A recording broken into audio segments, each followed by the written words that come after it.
حمیرہ ریاض الحق mic پر۔ السلام علیکم ورحمۃ اللہ وبرکاتہ۔ الحمد للہ وکفی وسلام علی عباده الذین اصطفى، اما بعد، اعوذ باللہ من الشیطان الرجیم، واقیموا الصلاة ولا تکونوا من المشرکین، وقال النبی صلی اللہ علیہ وسلم قرۃ عینی فی الصلاة۔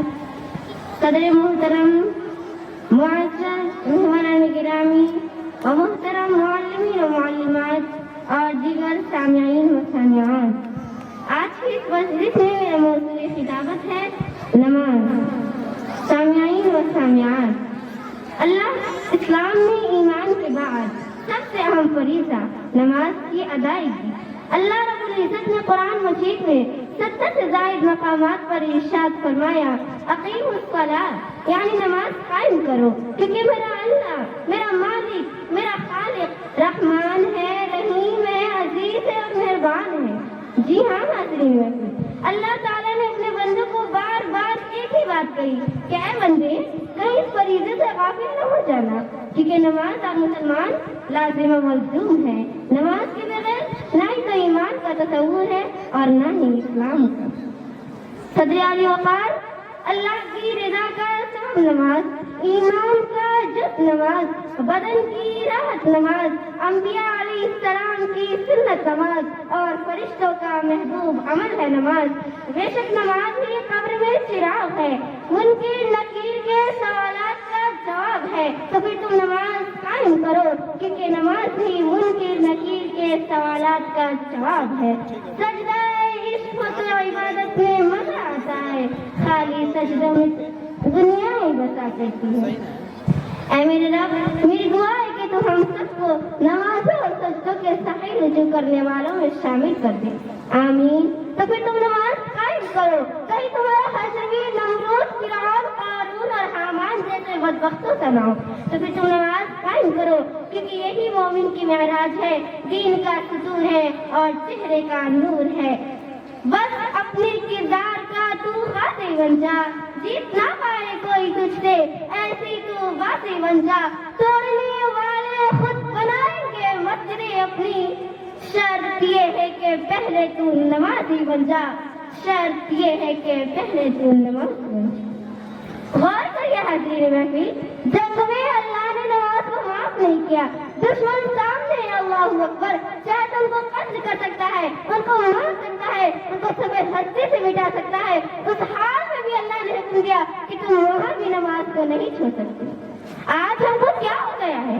آج ہم نمازوں کو چھوڑنے کے چھوٹے چھوٹے بہانے ڈھونڈتے پھرتے ہیں، جیسا کہ چھوٹا بچہ یا بچی کو گود میں پیشاب کر دے تو اس کا بہانا، یا پھر ابھی تو ہم جوان ہیں، جوانی میں ہم اللہ اللہ کہاں سے کریں گے جی، لیکن یاد رکھو جوانی کی عبادت اللہ تعالیٰ کو سب سے زیادہ پسند ہے۔ جوانی کو اپنی غلط مت کرو، دنیا کی چیزوں میں مت بھگاؤ، کیونکہ کیا ہوتا ہے جوانی میں انسان کے جوش، اس کے حوصلے کے خواہشات بہت زیادہ ہوتی ہے۔ اس بزی ماحول میں، اس مصروف زندگی میں مجھے اور آپ کو اللہ تعالیٰ کے سامنے جھکنے کا وقت نکالنا ہے۔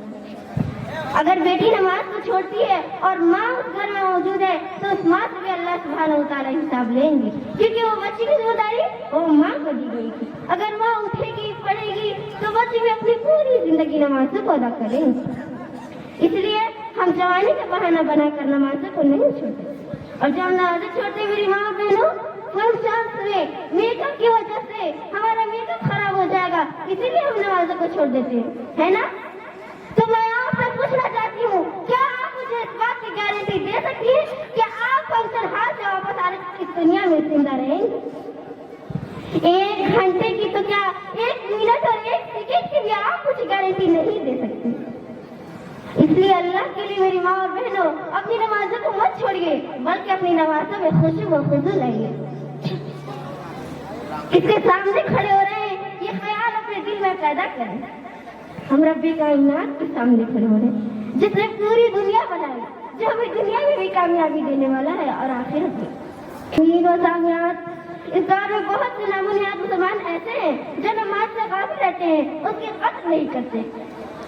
آج ہمارا رویہ نماز کے متعلق سب سے زیادہ افسوسناک ہے۔ رمضان کے روزے کو ہم اللہ اللہ کر کے رکھ لیتے ہیں, اللہ کی فضل و کرم سے زکوٰۃ کی بھی ادائیگی کر دیتے ہیں, لیکن نماز نہ جانے ہمیں روزے سے نفرت کیوں. آج ہمارا حال یہ ہے کہ فجر کے وقت بستر پر سوئے کھراٹے لے کر گزار دیتے ہیں, ظہر کھانے پینے اور عیش کرنے میں گزار دیتے ہیں, عصر مال و دولت کمانے میں گزار دیتے ہیں, مغرب بازاروں میں گھومنے پھرنے میں گزار دیتے ہیں, اور عشاء ٹی وی اور موبائل میں فیس بک واٹس ایپ وغیرہ دیکھنے اور چلانے میں گزار دیتے ہیں, اور ہفتے میں جمعہ وہ بھی دو رکعت صرف گلی محلے والوں کو دکھانے کے لیے مسجد میں جاتے ہیں تاکہ لوگ یہ نہ کہیں کہ فلاں کے بیٹے سے جمعہ کی نماز پڑھ ڈالے. افسوس اور افسوس, آج ہمارے پاس سڑکوں اور چوراہوں پر بیٹھ کر ایک دوسرے کی غیبت اور ذکر خوری کرنے کے لیے وقت ہے, لیکن نماز کے لیے ہمارے پاس وقت نہیں. آج ہمارے پاس پارکوں میں گرل فرینڈ بوائے فرینڈ کے ساتھ گھومنے پھرنے کے لیے وقت ہے, لیکن نماز کے لیے ہمارے پاس وقت نہیں. آج ہمیں دنیاوی آرام و آسائش کمانے کے لیے فکر ہے, لیکن نماز ضائع ہو رہی ہے اس کی کوئی فکر نہیں. کس قدر افسوس کا مقام ہے. نماز دین کا عام ستون, کفر اسلام میں فرق کرنے والی عبادت, آنکھوں کی ٹھنڈک, اور آج ہم اس سے غافل, اپنے آپ کو مسلمان کہنے کے باوجود ہم اس سے دور ہیں. مسلمانوں ذرا ٹھنڈے دماغ سے سوچو, کیا ہم اسی کے لیے پیدا کیے گئے کہ ہم مسلمان بھی رہیں اور عمل سے عاری بھی رہیں؟ اب میں اخیر میں اس شعر کے ساتھ اپنی تقریر ختم کرنا چاہوں گی کہ کل اگر فرصت نہ ملی تو کیا کرو گے, کہ کل اگر فرصت نہ ملی تو کیا کرو گے, اتنی سی مہلت نہ ملی تو کیا کرو گے, روز کہتے ہو کل پڑھیں گے نماز, کل اگر ساتھ ہی نہ رہی تو کیا کرو گے.